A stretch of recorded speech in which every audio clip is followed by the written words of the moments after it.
Welcome to the Deep Dive. We take a stack of interesting sources, cut through the noise, and pull out those valuable nuggets of knowledge, well, just for you. Today, we're setting off on a really fascinating culinary journey. It's an exploration that promises some fantastic flavors and hopefully a deeper understanding of a really vibrant culture. We're doing a deep dive into Moroccan dining, focusing specifically on some unique places to eat right across the country. Our main source for this is excerpts from Moroccan Culinary Delights, a foodie's guide.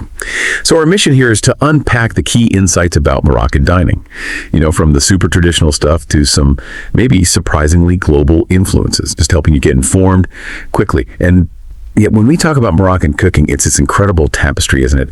Woven from so many different historical threads. I mean, think about it. Arabs, Berbers, the historical Moroccan Jewish population, influences from neighboring African nations, even past colonial powers like France and Spain. They've all left a mark. Distinct flavors, unique spices. It's quite a mix. It absolutely is. And that blend is really what the sources bring to light.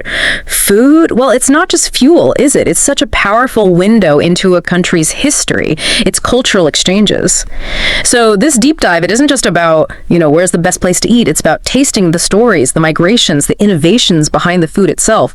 As we go through the material, you'll see how each restaurant, each place kind of tells a piece of that bigger, evolving Moroccan story. Exactly. Okay, so let's start our journey right in the middle of things, in Marrakech, the Red City, they call it. Famous for that pulsating energy, the vibrant souks, those traditional markets, the famous Jima El Fena Square, and a really, really diverse dining scene. So first up in Marrakech, we've got Le Grand Table Marocain. The name itself sounds pretty grand, doesn't it? It certainly does. And according to our guide, it definitely lives up to it. This isn't just any fancy restaurant. It's actually inside the super lavish Royal Mansour Hotel.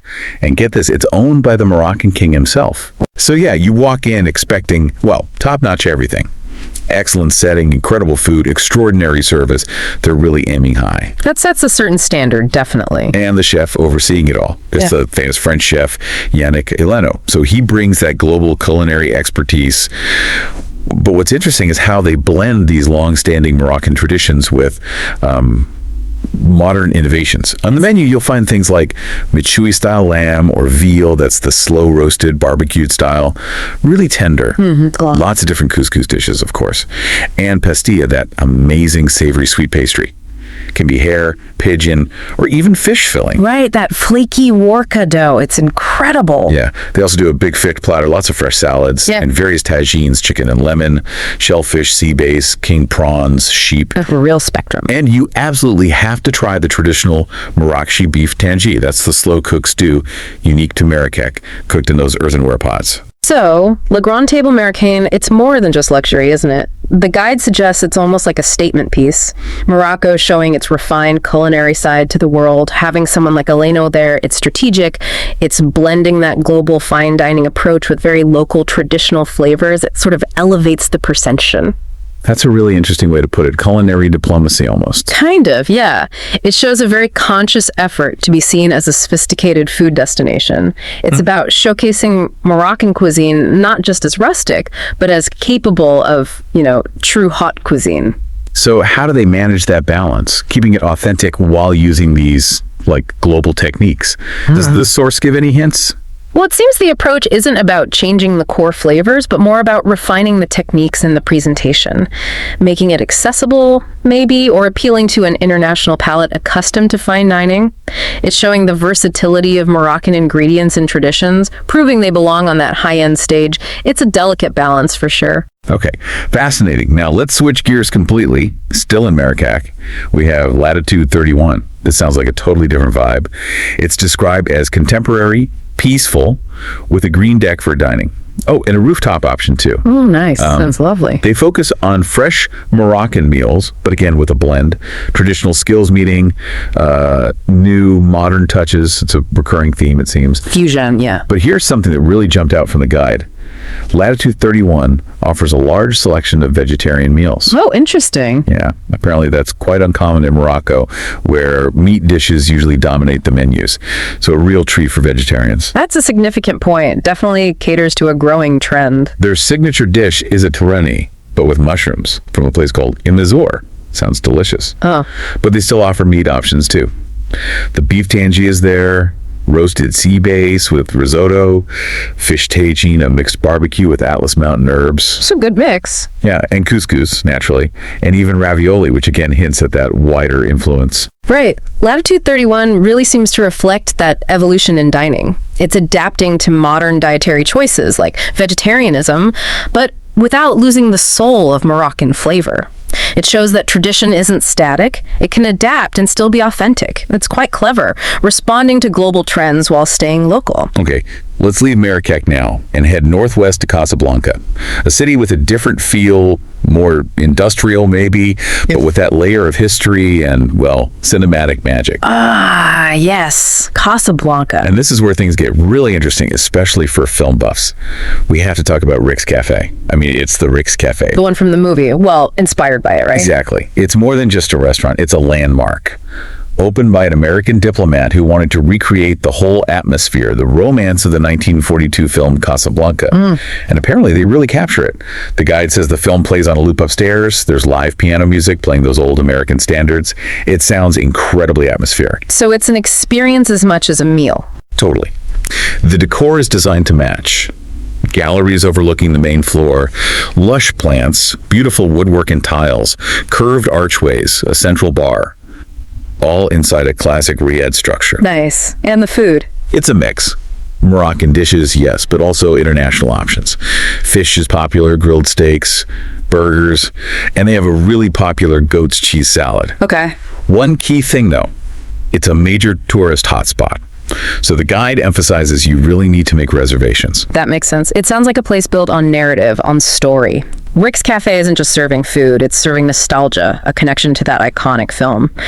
It kind of raises that question about dining and storytelling, doesn't it? Creating a cultural bridge through atmosphere and association. Yeah, it's history and fantasy mixed together. Though, as the guide hints, if you're looking for a purely everyday local Casablanca spot, this might be more geared towards visitors seeking that specific experience. Still fascinating, though. Good point. It's about knowing what you're looking for. And speaking of different Casablanca experiences, let's quickly touch on La Squala. This one sounds elegant, set within the old walls of a Portuguese fortress, right on the waterfront. Oh, lovely setting. Yeah, you can eat in the garden, feel the breeze, or sit in the cooled lounge with views. They're known for their fish and shellfish, understandably, given the location. Makes sense. Fresh off the boats. But they also do classic Moroccan things like tagines, brochettes. Those are skewers and pastries. The guide suggests grabbing a pot of mint tea there, just relaxing. Sounds like a different kind of authentic Casablanca feel. Definitely. More about the location and perhaps a more traditional Moroccan menu focus alongside the seafood. Okay, moving up the coast now to Rabat, Morocco's capital. Yeah. A bit more elegant, maybe. We've got two quite different places here. First, there's Le Dhow. Get this? It's an actual antique boat, a dhow, moored on the Bou Regreg River. Wow, a restaurant on a boat. That's cool. Yeah. Talk about dinner with a view. They call it evocative. You can sit outside. Inside, there's even a VIP captain's table and an Indonesian-style salon area. Can't the setup. And apparently, depending on when you go, there might be DJs, live music, even karaoke.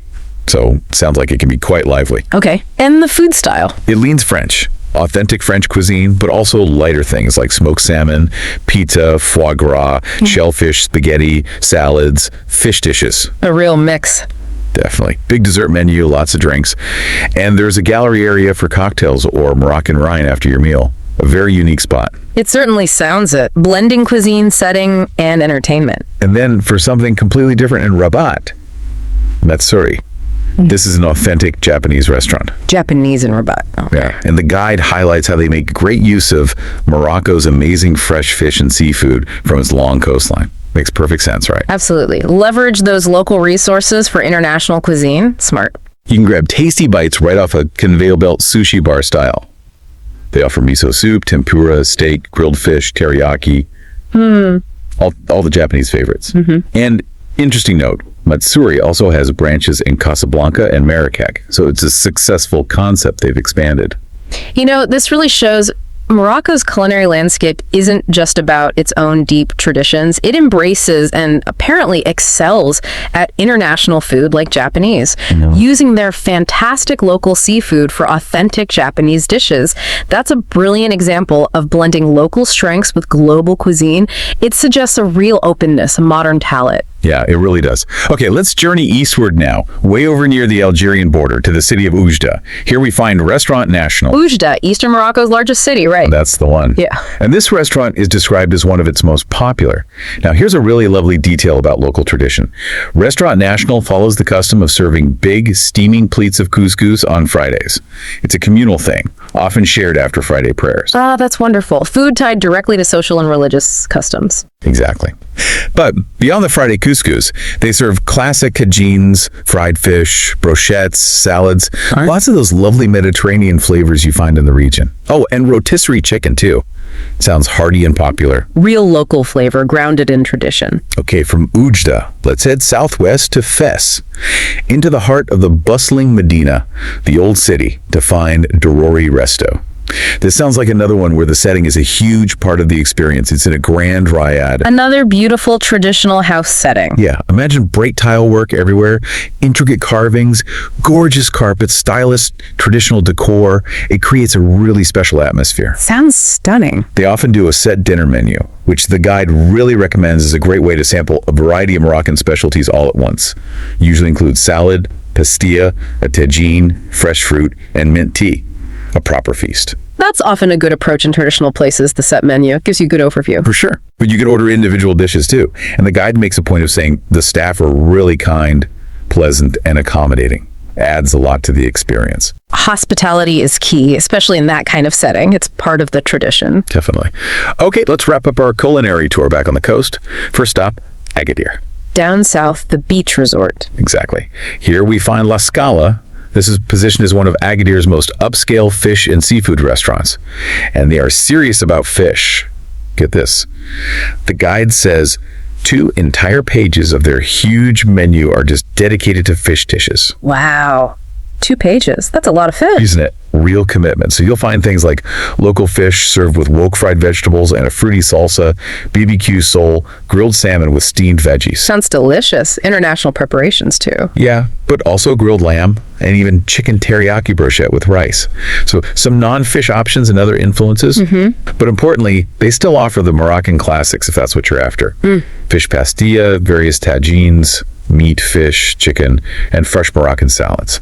A bit of everything, but clearly seafood is king here. A comprehensive menu, catering to different tastes, but definitely playing to the coastal strength. All right. And our final stop takes us north to Tangier, a city with such a unique history, a real crossroads. Here we look at Le Souk. This one's a relative newcomer, opened in late 2016. Okay, interesting. What's their focus? Le Souk focuses on authentic Middle Eastern cooking, but it doesn't stop there. It also offers a really nice range of Asian and Andalusian specialties. It's a real melting pot on a plate. Tangier's history reflected in the food, perhaps. Exactly what I was thinking.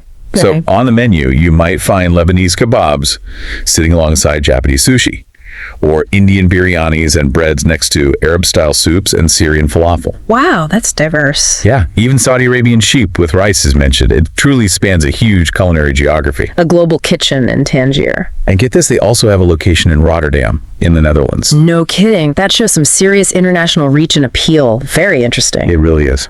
You know, these newer places like Le Souk, they really prompt that question. How are they shaping modern Moroccan cuisine? They're not just importing global flavors, they seem to be integrating them, creating something new. It shows Morocco as this dynamic culinary hub, confidently engaging with global tastes while still being, profoundly Moroccan. It's not just looking inward, it's looking outward too. That's a perfect way to put it. Yeah. So after this whole journey, what does it all mean for you listening in on our deep dive? We've covered a lot of ground, haven't we? From like the royal luxury in Marrakech to that cinematic dream in Casablanca. We've seen unique traditional spots, embraced global fusions in Rabat, tasted regional specialties in Oujda and Fez, and hit the coast for seafood. I think it means Moroccan dining is incredibly multifaceted. It's this amazing mix of deep, deep history and very current contemporary influences. It's constantly evolving, really. And because of that, there's genuinely something for every kind of palate. Whether you want pure tradition, something cutting edge, or that interesting blend of local and global. And these places, they're more than just restaurants, right? They really are windows into Morocco's culture, its history, its connections to the world. Which leads to a final thought for you to ponder. Beyond just filling you up, what other stories can a country's food tell?